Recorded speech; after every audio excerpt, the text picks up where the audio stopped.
Good morning student. આજે આપણે ભણીશું ટીડીઈપી. બરાબર, એનું નામ છે transmission and distribution of electrical power. બરાબર, તો transmission and distribution of electrical power.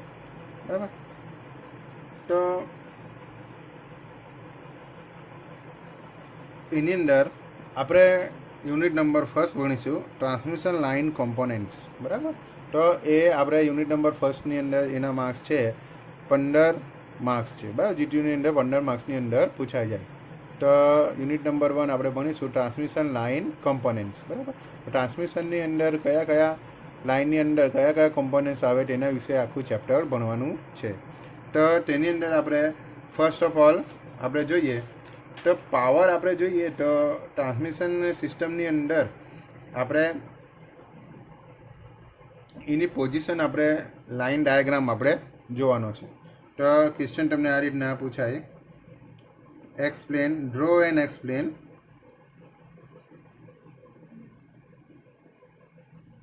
બરાબર પોઝિશન ઓફ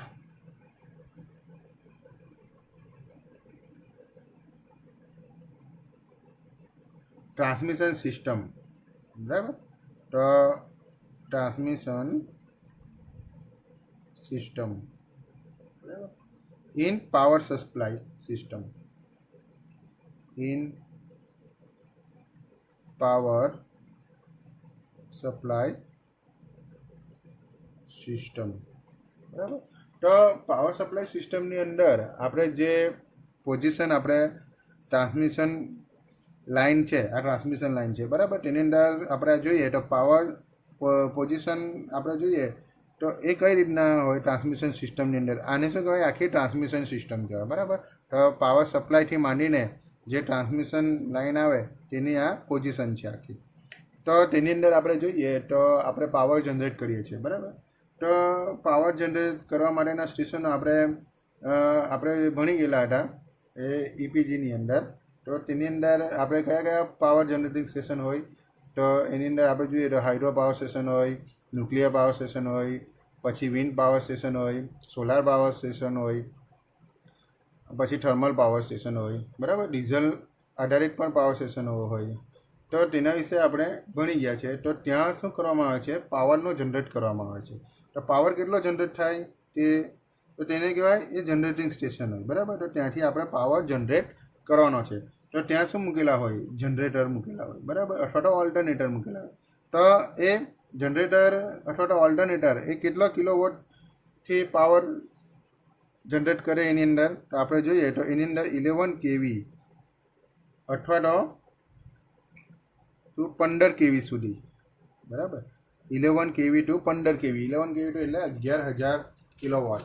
બરાબર છે, અને 15 કિલોવોટ એટલે 15,000 વોટ. બરાબર, 11 કેવી એટલે 11,000 વોલ્ટ ને 15 કેવી એટલે 15,000 વોટ. બરાબર, તો એટલો પાવર જનરેટ કરવામાં આવે છે. બરાબર, તો ત્યાંથી શું કરવામાં આવે છે તો અહીંયા આપણે જોઈએ તો જનરેટર કેટલા કિલોવોટ 11 કેવી અથવા તો 11 કેવી ટુ 15 કેવી જેટલો પાવર જનરેટ કરે. ત્યાંથી આપણે ટ્રાન્સફોર્મર લગાવવા પડે. બરાબર, તો આટલો આપણે પાવર છે તે શું કરશે? તે અહીંયાથી અહીંયા સુધી આપણે લાવવા માટે આપણે એના માટે સ્ટેપ અપ ટ્રાન્સફોર્મર મૂકવું પડે. બરાબર, જો આપણે જનરેટરની સીધો જ આપણે જો પાવર સપ્લાય અહીંયા જો આપણે આપી દઈએ, બરાબર, વચમાં આપણે ટ્રાન્સફોર્મર નહીં મૂકીએ તો અહીંયા આવતા આ જે 11 કેવી જે પાવર છે તે શું થશે? તે અહીંયા વોલ્ટેજની વચમાં ડ્રોપ થઈ જશે. તો અહીંયા આપણને 0 પાવર મળશે. બરાબર, તો તેના માટે આપણે શું કરવા માટે આ 11 કેવીને આપણે શું વોલ્ટેજનો વધારો કરવો પડે. તો તેના માટે 11 કેવી ટુ આપણે 220 કેવી એટલે એટલો આપણે વોલ્ટેજ શું કરવા માટે સ્ટેપ અપ કરવો પડે. તો અહીંયા આપણે 11 કેવી અહીંયાથી ક્યાં આવશે? અહીંયા ટ્રાન્સફોર્મરની અંદર આવશે. તો એ ટ્રાન્સફોર્મર કયા પ્રકારનું હશે? સ્ટેપ અપ ટ્રાન્સફોર્મર અહીંયા મૂકેલા હોય.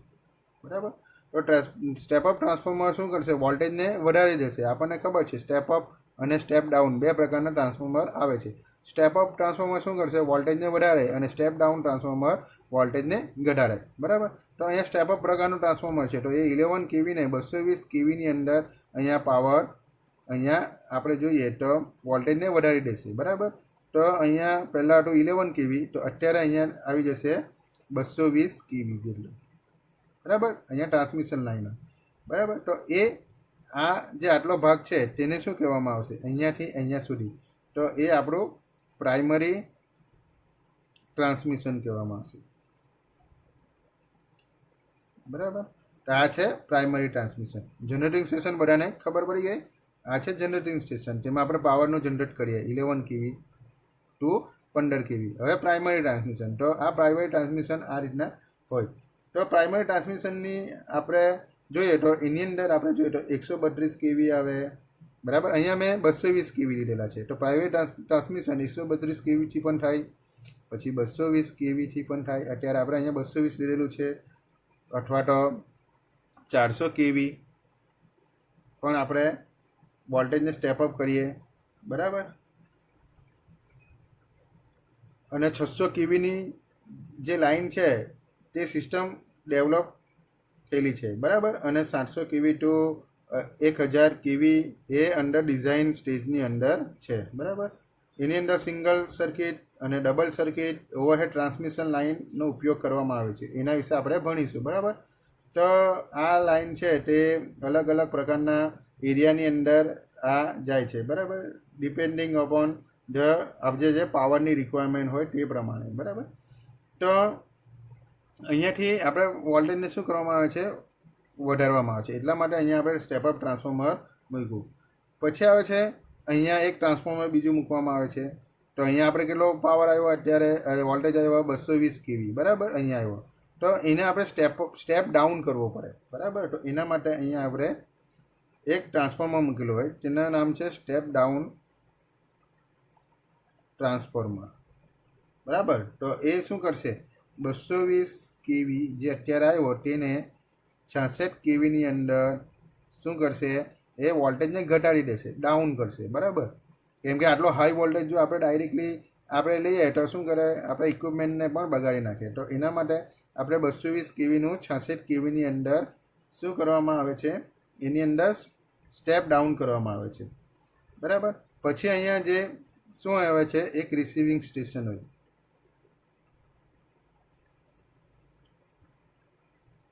બરાબર. તો એક મોટું રિસીવિંગ સ્ટેશન હોય અથવા તો મોટું સબસ્ટેશન હોય, રિસીવિંગ સ્ટેશન હોય, તો ત્યાં એની અંદર 66 કેવી આપણું જેટકો ને એ બધું નથી. આપણે જેટકો હોય, આપણે જે ગુજરાત ઇલેક્ટ્રિકલ કોર્પોરેશનની જે આપણે જે ગવર્મેન્ટની જે ટ્રાન્સમિશન સિસ્ટમ છે તે અહીંયા હોય, બરાબર. જેટકો રિસીવિંગ સ્ટેશન હોય ત્યાં, બરાબર. પછી ત્યાંથી અલગ અલગ વિભાગોની અંદર જાય, અલગ અલગ એરિયાની અંદર પાવરને ટ્રાન્સમિટ કરવામાં આવે જેટકો થ્રુ, બરાબર. પછી એને શું કહેવામાં આવે છે? સેકન્ડરી ટ્રાન્સમિશન, બરાબર. તો એ સેકન્ડરી ટ્રાન્સમિશન કહેવામાં આવે છે. તો સેકન્ડરી ટ્રાન્સમિશન આપણે ભણીએ તો 66 કેવી સેકન્ડરી ટ્રાન્સમિશન લાઇન એ ડિફરન્ટ એરિયાની અંદર જાય છે, બરાબર. તો આ જે ટ્રાન્સમિશન છે એ ઓવરહેડ હોય, એટલે જમીનની ઉપર હોય એટલે ઓવરહેડ ટ્રાન્સમિશન લાઇન હોય, અથવા તો જમીનની અંદર એટલે અંડરગ્રાઉન્ડ કેબલ દ્વારા પણ એને વિવિધ એરિયાની અંદર પહોંચાડવામાં આવે છે, બરાબર. એટલે એ છે આપણું સેકન્ડરી ટ્રાન્સમિશન. તો અહીંયાથી આવ્યું આપણું આ છે 66 કેવી, બરાબર. કેમ કે અહીંયા આપણે 66 કેવીમાં કન્વર્ટ થઈ ગયો, તો 66 કેવી અહીંયા આવ્યું, બરાબર. એટલે અહીંયાથી એક પાછું એક ટ્રાન્સફોર્મર હોય, એ પણ સ્ટેપ ડાઉન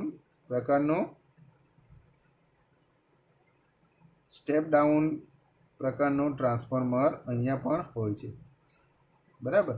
તો એ આજે 66 કેવી આવ્યો, બરાબર, એને શામાં કન્વર્ટ કરી લાગશે? 11 કેવીની અંદર, બરાબર. એટલે 11000 વોલ્ટની અંદર આપણે જે પાવર જનરેટ કર્યો તો 11 કેવી, તો આપણે અહીંયા પણ મળશે 11 કેવી, બરાબર. અહીંયાથી તો એ આપણું અહીંયા સ્ટેપ ડાઉન પ્રકારનું એક ટ્રાન્સફોર્મર હોય, બરાબર. તો 66 કેવીને એ શું કરશે? 11 કેવીની અંદર આપણે એ સ્ટેપ ડાઉન કરશે, બરાબર. પછી અહીંયાથી આ જે અલગ અલગ વિભાગની અંદર જશે, બરાબર. પછી અહીંયા શું આવશે? સબસ્ટેશન હોય છે, સબસ્ટેશન, બરાબર. તો જે એરિયા હોય તે જગ્યા પર એક સબસ્ટેશન ગોઠવવામાં આવે છે મોટું, બરાબર. ત્યાંથી અલગ અલગ એરિયાની અંદર જાય, બરાબર. તો એક સબસ્ટેશન મૂકવામાં આવે છે. તો ત્યાંથી એચટી કન્ઝ્યુમરને પાવર આપવામાં આવે. જે કંપની હોય, ઇન્ડસ્ટ્રી હોય, બરાબર, તે ડાયરેક્ટલી શું કરશે, 11 કેવી જેટલો પાવર લઈ લેશે, બરાબર. કેમ કે એની અંદર ઇક્વિપમેન્ટ હોય, એવા બધા સાધનો હોય, તે એચટી હાઈ પાવરની ત્યાં રિક્વાયરમેન્ટ હોય, એટલા માટે અહીંયા એચટી કન્ઝ્યુમર હોય. આ 1, 2 એ બધા એચટી કન્ઝ્યુમર હોય. પછી અહીંયા જે આપણે આવે છે તે પ્રાઇમરી ડિસ્ટ્રીબ્યુશન,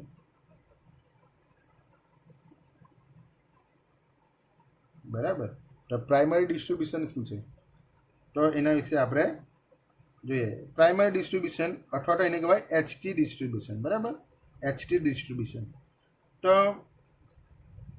66 કેવીનું જે વોલ્ટેજ છે તેને 11 કેવીની અંદર સ્ટેપ ડાઉન કરવામાં આવે એની અંદર, બરાબર. તો એચટી કન્ઝ્યુમર ડાયરેક્ટલી 11 કેવી જેટલો પાવર એ ડાયરેક્ટ યુઝ કરે, બરાબર, વોલ્ટેજ યુઝ કરે ડિફરન્ટ એરિયાની અંદર.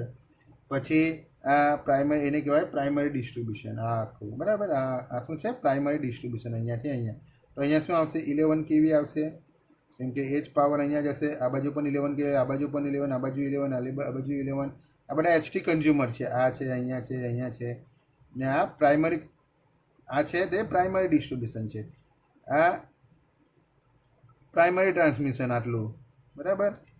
પછી આ છે સેકન્ડરી ટ્રાન્સમિશન, અહીંયાથી અહીંયા, અને આ છે પ્રાઇમરી ડિસ્ટ્રીબ્યુશન છે, બરાબર. તો પ્રાઇમરી ડિસ્ટ્રીબ્યુશનની અંદર આપણે જોઈએ તો આપણા ઘરની બહાર અથવા તો સોસાયટીની બહાર આપણે જોઈએ તો એક પોલ માઉન્ટેન સબસ્ટેશન હોય, બરાબર. તો શું છે, પોલ માઉન્ટેન સબસ્ટેશન. અથવા તો નોર્મલી આપણે જોઈએ તો અહીંયા એક ડીપી મૂકેલી હોય, બરાબર, કે જ્યાંથી આપણે ડીપી ટ્રાન્સફોર્મર એક મૂકેલું હોય. તો એ 11 કેવીને, બરાબર, આપણે 415 વોલ્ટની અંદર એ કન્વર્ટ કરી નાખે. જે આપણે નોર્મલી આપણે જોઈએ છે એ ટ્રાન્સફોર્મર જે સોસાયટીની અંદરની બહાર હોય, બરાબર, તે બધા પોલ માઉન્ટેડ સબસ્ટેશન હોય, બરાબર. એટલે કે પોલની ઉપર એ ટ્રાન્સફોર્મર ગોઠવેલું હોય, બરાબર. તો તે કયા પ્રકારનું ટ્રાન્સફોર્મર હોય, એ પણ સ્ટેપ ડાઉન પ્રકારનું ટ્રાન્સફોર્મર, બરાબર. તો અહીંયા પણ એ સ્ટેપ ડાઉન ટ્રાન્સફોર્મર અહીંયા મૂકેલું હોય, બરાબર. તો એ 415 વોલ્ટેજની અંદર કન્વર્ટ કરી નાખે. 11 કેવીનું ડાયરેક્ટલી 415 વોલ્ટની અંદર કન્વર્ટ કરી નાખે. તો એ કહેવાય આપણું સેકન્ડરી ડિસ્ટ્રીબ્યુશન. પછી આ 415 અલગ અલગ એરિયાની અંદર જાય, બરાબર. તો આ શું છે, સેકન્ડરી ડિસ્ટ્રીબ્યુશન. ડિસ્ટ્રીબ્યુશન એટલે વહેંચણી, બરાબર. એટલે સેકન્ડરી વહેંચણી. તો સેકન્ડરી ડિસ્ટ્રીબ્યુશન એને કહેવાય એલટી ડિસ્ટ્રીબ્યુશન પણ કહેવામાં આવે છે. તો આપણે બધા એલટીની અંદર આવીએ, બરાબર. તો આપણા જે ઘરની અંદર જે હોય વોલ્ટેજ તે બધું એલટી હોય. તો ડિસ્ટ્રીબ્યુશન ટ્રાન્સફોર્મર શું કરશે, આ ડિસ્ટ્રીબ્યુશન ટ્રાન્સફોર્મર અહીંયા મૂકેલું હોય, બરાબર. ટ્રાન્સફોર્મર કેવું હોય, ડિસ્ટ્રીબ્યુશન પ્રકારનું ટ્રાન્સફોર્મર. એ સ્ટેપ ડાઉન કરશે 11 કેવીને 415 વોલ્ટ. તો અહીંયા 415 વોલ્ટ બધા જશે, બરાબર. એની લાઈન જશે આખી, બરાબર. તો RYB આવશે, બરાબર, 2 ફેઝ 3 ફેઝ વાળું, બરાબર. પછી એક ન્યુટ્રલ હશે, બરાબર. તો આપણા ઘરની અંદર 230 વોલ્ટ આવે, બરાબર. તો એક ફેઝ લેવામાં આવે અને એક ન્યુટ્રલ લેવામાં આવે, બરાબર. તો 3 ફેઝ 3 વાયર સિસ્ટમ હોય અને એક ન્યુટ્રલ હોય, બરાબર. હાવ સિંગલ ફેઝ અને એક ન્યુટ્રલ હોય, બરાબર. હવે આપણે જોઈએ તો R, Y અને B એ 3 ફેઝ છે, બરાબર, અને એક ન્યુટ્રલ. દાખલા તરીકે આપણો અહીંયા હોમ હોય, બરાબર. તો આપણું ઘર સિંગલ ફેઝની અંદર ચાલે. તો તેના માટે એક આપણે જે સર્વિસ મેન્સ હોય, બરાબર, તો એક વાયર ન્યુટ્રલ સાથે કનેક્ટ કરેલો હોય અને એક વાયર આ કોઈ પણમાંથી એક ફેઝ લીધેલો હોય, બરાબર. તો આ રીતના કનેક્શન હોય, બરાબર. એટલે આપણા ઘરે 230 વોલ્ટેજ આવે. જ્યારે મોટી મોટી ઇન્ડસ્ટ્રીઓ હોય, દાખલા તરીકે ફેક્ટરીઓ હોય, બરાબર, આ ફેક્ટરીઓ છે, તો તે લોકોને અથવા તો મિલ્સ હોય, બરાબર, પછી ફ્લોર મિલ્સ હોય, પંપ હોય, એગ્રીકલ્ચર હોય, ખેતીવાડી, આપણે જોઈએ તો ખેતીવાડી અહીંયા, તો એની અંદર પણ બહાર મૂકેલું હોય પોલ માઉન્ટેડ સબસ્ટેશન, બરાબર. અહીંયા પણ બહાર હોય સબસ્ટેશન પોલ માઉન્ટેડ પ્રકારનું, એટલે કે ડીપી મૂકેલી હોય, બરાબર. ડિસ્ટ્રીબ્યુશન ટ્રાન્સફોર્મર મૂકેલું હોય, બરાબર. તો અહીંયાથી 3 વાયર અહીંયા આવશે ડાયરેક્ટલી. તો એ લોકો શું કરશે, આ આર, આ વાય અને આ બી, બરાબર, 3 3, અને આ ન્યુટ્રલ પણ એ લોકો આ રીતના યુઝ કરશે, બરાબર. આ રીતના 3 ફેઝ કનેક્શન યુઝ કરશે આ લોકો, 3 ફેઝ કનેક્શન. જ્યારે આપણો જે આ પણ 3 ફેઝ કનેક્શન યુઝ કરશે એગ્રીકલ્ચર, બરાબર, અને આ હાઉસ, તો એ આપણું સિંગલ ફેઝ કનેક્શન યુઝ કરશે. એ તો તમને ખબર જ છે, બરાબર, કઈ રીતના. તો હવે આપણે નેક્સ્ટ લેક્ચરની અંદર ભણીશું કે ટ્રાન્સમિશન સિસ્ટમના જે એલિમેન્ટ્સ છે તેના વિશે આપણે ભણીશું, બરાબર. Thank you.